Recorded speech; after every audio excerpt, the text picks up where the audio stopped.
খুব রিস্ক, বৃষ্টির দিনে গাড়ি ঘোড়া চালানো, কুম্বালা ঠাডা মারে, কুম্বালা ভাই মরা যায়। কের জন্য আরাম আর কের জন্য একটু কষ্ট আর কি।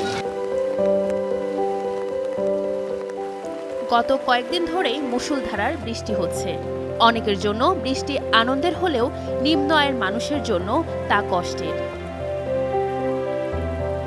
রাজধানীতে টানা কয়েকদিন বৃষ্টির কারণে দৈনন্দিন রোজগার নিয়ে বিপাকে পড়েছেন নিম্ন আয়ের বিভিন্ন শ্রেণী পেশার মানুষ। দিনমজুর, রিকশা চালক সহ খেটে খাওয়া মানুষগুলো বৃষ্টির কারণে কাজে যেতে পারছেন না।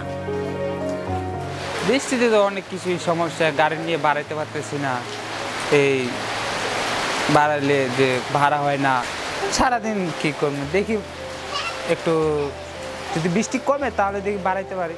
দেখা কিনি হয় না, বলেছি না 100 টাকার মতন দেখছি, দিন ভালো না, আমরা কষ্ট।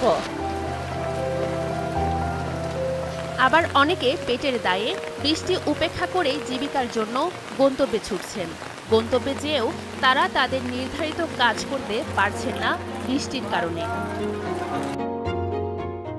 সমস্যা প্যাসেঞ্জার পাওয়া যায় না, প্যাসেঞ্জার পাওয়া যায় না, গাড়ি বৃষ্টির মধ্যে গাড়ি চলতেছে না, তো এলাকা বেকার এলাকায় বসে দিচ্ছে। বেচা কিনে একবারে সারাদিনে 400-500, 8-10 টাকা মালেন না, 400-500 টাকা বেতলে চালন তা অনেকজন চায়া বুঝায়া সান্ত্বনা দিয়া বুঝ দিয়া পরে নিতে হয়, ভাইয়া 10 টাকা বাড়ায় দেন, বৃষ্টির দিন ভিজা ভাড়া মারতেছে, শরীরে জ্বর উঠবো, অনেক ধরনের কথা ভাইয়া নিতে হয়।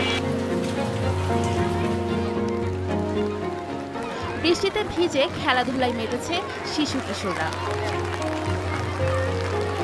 দেশজুড়ে আরও 24 ঘন্টা ভারী বৃষ্টিপাত অব্যাহত থাকার পাশাপাশি পরবর্তী 6 দিন বৃষ্টি থাকবে বলে জানিয়েছে আবহাওয়া অফিস।